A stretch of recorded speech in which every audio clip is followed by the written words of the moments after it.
नमस्कार। ध्यान से सुनिएगा। आज हम बिहार के बखरी एससी निर्वाचन क्षेत्र का एक बहुत ही गहरा और निष्पक्ष चुनावी आकलन करने जा रहे हैं। ये सिर्फ जीत या हार की आम कहानी नहीं है। हम जमीनी हकीकत और उन बदलावों को समझेंगे जो बिल्कुल सतह के नीचे आकार ले रहे हैं। तो चलिए शुरू करते हैं। आज के इस विश्लेषण को हम 6 हिस्सों में देखेंगे। पहला, पल्स ऑफ द सॉइल यानी जमीनी हकीकत। दूसरा, सिग्नल्स फ्रॉम द डेटा। तीसरा, एनाटॉमी ऑफ द आउटकम। चौथा, पैटर्न, मेमोरी और ट्रेंड्स। पांचवा, द प्रिस्क्रिप्टिव ब्लूप्रिंट। और आखिर में देखेंगे एक वार्निंग और विजन। तो आइए सबसे पहले बढ़ते हैं हिस्सा 1 की तरफ, पल्स ऑफ द सॉइल। देखते हैं बखरी की जमीनी हकीकत और सामाजिक स्थिति आखिर है क्या। बखरी बेगूसराय जिले का एक ऐसा क्षेत्र जहां एक बहुत बड़ा अर्बन रूरल डिवाइड साफ दिखता है। देखिए, यहां की कुल आबादी का लगभग 88.7% हिस्सा प्योरली ग्रामीण क्षेत्रों में रहता है। ये वो क्षेत्र है जो बुनियादी ढांचे की ठोस कमी और एक गहरे कृषि संकट से लगातार जूझ रहा है। ऐसे में आप समझ सकते हैं कि किसी भी चुनावी दिशा को यहां के किसानों और मजदूरों की स्थिति ही तय करती है। उनकी आर्थिक मजबूरी सीधे तौर पर एक चुनावी मुद्दा बन जाती है। अब जरा इस आंकड़े पर गौर कीजिए, 66.9%। ये नंबर सीधे तौर पर एक गंभीर स्थानीय स्वास्थ्य संकट की ओर इशारा करता है। ये बकरी में बच्चों में एनीमिया यानी खून की कमी की दर है। जरा सोचिए, जब एक इतनी बड़ी आबादी ऐसी हेल्थ चैलेंजेस का सामना करती है तो स्थानीय लोगों में एक गहरी निराशा और थकान पैदा होती है, जिसे हम डिजास्टर फैटीग कहते हैं। ये सिर्फ एक डेटा पॉइंट नहीं है, बल्कि लोगों के रोजमर्रा के जीवन का एक पीड़ादायक अनुभव है, जिसे एक बहुत बड़ी प्रशासनिक चूक के रूप में देखा जाता है। चलिए आगे बढ़ते हैं हिस्सा 2 पर, सिग्नल्स फ्रॉम द डेटा। आइए इन आंकड़ों के पीछे छिपे संकेतों को समझते हैं। 17,318 ये आंकड़ा बेहद अहम है। 2025 में सीपीआई को एलजेपी रामविलास के मुकाबले करीब 17,318 वोटों से हार का सामना करना पड़ा। याद रखने वाली बात यह है कि 2020 में सीपीआई ने यहां बहुत ही कम मार्जिन से जीत दर्ज की थी, लेकिन 2025 आते आते ये 8.38% का एक मैसिव उलटफेर था। एक ऐसी सीट जो एक समय सीपीआई के पक्ष में थी, वहां इतना बड़ा स्विंग एक गहरे राजनीतिक मंथन और बदलती जमीनी हकीकत की ओर साफ इशारा करता है। अब इस ट्रेंड को देखिए। मतदान के आंकड़ों में हमें टर्नआउट वेपनाइजेशन यानी भारी मतदान को हथियार के रूप में इस्तेमाल करने की सटीक रणनीति साफ दिखती है। 2015 में वोटिंग परसेंटेज 59.71% थी, जो 2020 में बढ़कर 63.65% हुई, और फिर 2025 में अचानक एक विशाल उछाल के साथ सीधे 70.15% तक पहुंच गई।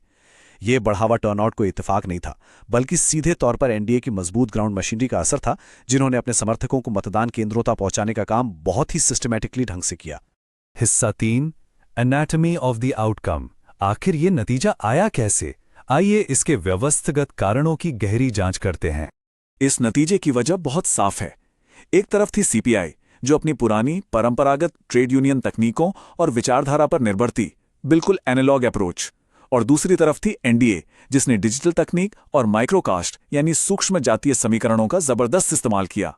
एनडीए ने पासवान मतदाताओं को सटीक ढंग से एकजुट किया, जबकि सीपीआई अपने उसी पुराने ढंग से क्लास यानी वर्ग आधारित समर्थन को जोड़े रखने में पूरी तरह नाकाम रही। सही मायने में ये तकनीक और नई सोच के आगे पुरानी विचारधारा की हार थी। लेकिन एक अजीब बात देखिए, विधायक सूर्यकांत पासवान ने अपने कार्यकाल में विधानसभा के अंदर 160 प्रश्न पूछे थे। ये किसी भी नेता की सक्रियता और लगन का एक शानदार प्रमाण है। लेकिन चुनाव के दौरान इस ग्राउंड वर्क को डिजिटल प्रचार के जरिए जनता तक पहुंचाया ही नहीं जा सका। नैरेटिव सेट करने का वक्त निकल गया और अपने काम को जनता के बीच सही ढंग से ना रख पाना इस कैंपेन की एक सबसे बड़ी चूक साबित हुई। देखिए, एक मजबूत लोकतंत्र तभी चल सकता है जब हम संविधान की गरिमा का सम्मान करें और पूरी जिम्मेदारी के साथ इन्फॉर्म तरीके से पब्लिक स्पीच में हिस्सा लें। चुनावी राजनीति सिर्फ आंकड़ों और हार जीत का खेल तो नहीं है ना, ये मतदाताओं की गरिमा और सही जानकारी पर आधारित होनी चाहिए। डेमोक्रेटिक स्टेबिलिटी के लिए एक जिम्मेवार जनसंवाद किसी भी क्षेत्र के स्वास्थ्य और भविष्य के लिए बहुत जरूरी है। अब आते हैं हिस्सा 4 पर, पैटर्न, मेमोरी एंड ट्रेंड्स। देखते हैं पिछले चुनावी साइकिल्स में क्या व्यवस्थागत मुद्दे रहे हैं। बकरी में एक बड़ा ही इंटरेस्टिंग पैटर्न है। पिछले 3 चुनावों में इनकम्बेंट यानी सत्ताधारी विधायक की हार दर पूरी 100% रही है। लोग लगातार बदलाव चाहते हैं। क्यों? इसका एक बड़ा कारण है रुका हुआ आर्थिक विकास और कोसी नदी की भयंकर बाढ़ से आने वाली एक गहरी थकान। ऊपर से स्पेशल इंटेंसिव रिवीजन यानी SIR के तहत मतदाता सूचियों से कई नामों का कट जाना भी एक बड़ी व्यवस्थागत चूक रही, जिससे समर्थकों का एक बड़ा वर्ग मतदान ही नहीं कर पाया। ये सब दिखाता है कि बकरी में सिस्टम के खिलाफ असंतोष कितना गहरा है। तो अब सवाल उठता है, आगे क्या? हिस्सा 5, द प्रिस्क्रिप्टिव ब्लूप्रिंट। आइए देखते हैं आने वाले समय के लिए एक एक्शन प्लान। बदलाव लाने के लिए अब एक क्लियर 4 चरण का फेज्ड लैडर अप्रोच चाहिए। फेज 1 में बुनियाद और ऑडिट की बात आती है, जहां फॉरेंसिक तरीके से लगभग 10,000 कटे हुए मतदाताओं के नाम वापस जोड़ने का काम सबसे पहले होना चाहिए। फेज 2 में जमीनी मुद्दों पर सटीक नैरेटिव तैयार करना है। फेज 3 में आएगी गठबंधन दलों के बीच की सिनर्जी और तालमेल। और आखिरी फेज 4 में गेट आउट द वोट यानी GOTV की मास्टरी पर फोकस करना होगा। ये एक सिस्टमैटिक अप्रोच है जो अब नए दौर की चुनावी रणनीति की सख्त मांग करती है। और इस ब्लूप्रिंट को जमीन पर उतारने के लिए 3 मुख्य तकनीकों पर ध्यान देना होगा। पहला, रोजगार के अभाव में पलायन कर रहे युवाओं की प्रॉब्लम को समझना और यूथ रेमिटेंस इकोनॉमी के ठोस समाधान निकालना।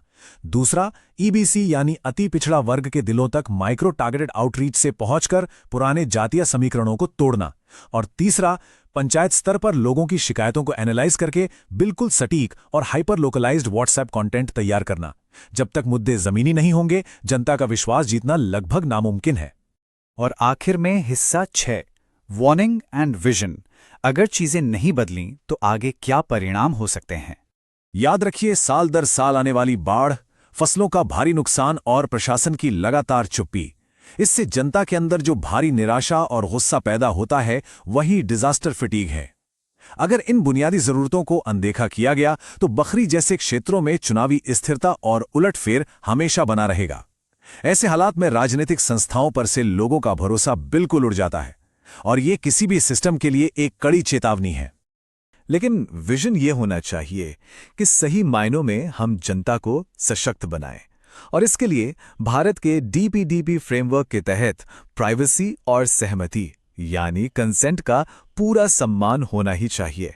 जब भी पॉलिटिकल डेटा या सर्वे इंटेलिजेंस का इस्तेमाल हो तो उसका एकमात्र मकसद एक जिम्मेदार और पारदर्शी शासन प्रणाली बनाना होना चाहिए, ना कि किसी मतदाता की निजी जानकारी का गलत इस्तेमाल करना। एक बेहतर और सुरक्षित भविष्य के लिए पॉलिसी मेकिंग में ऐसी नैतिकता का होना एब्सोल्युटली क्रूशियल है। तो अब फैसला आपको करना है। क्या आने वाले समय में बखरी की आवाज सिर्फ एक और डेटा पॉइंट बनकर रह जाएगी, या ये डेटा एक बेहतर जन केंद्रित शासन की बुनियाद बनेगा? If you want to become a people centric leader and uplift your constituency, get in touch with blueprintstrategies.ai at mgr@blueprintstrategies.ai or call 080-420-41602. Purpose Beyond Politics.